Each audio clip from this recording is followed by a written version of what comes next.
Kurt decided at the end of season 3, we all went to prison, and Kurt decided he didn't want to spend a long period of time exploring what the nature of life inside prison is for these guys, because he felt like he'd already explored that through the Otto character. So we pick up 18 months after where we left off. There's a little bit of a gap, and during that time,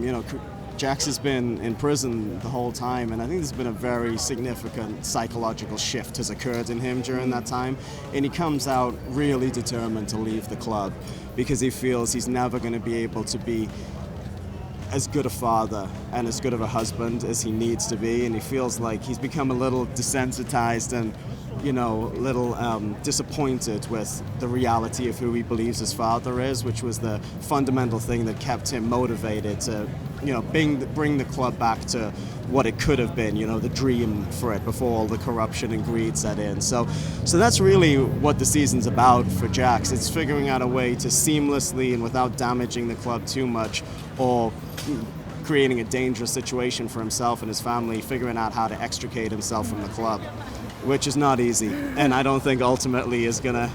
happen without lots and lots of bullets fired and, people burning. Now, there are a lot of fans that are super passionate about Jax and Tara. I think it's great, and I just like, it's my favorite stuff in the show to do, and, I'm glad that,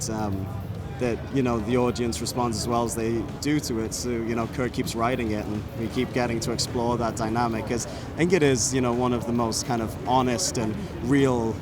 true dynamics we have in the show between those two characters. Now, what kind of pressure do you feel being the lead in a TV show that's gained so much popularity?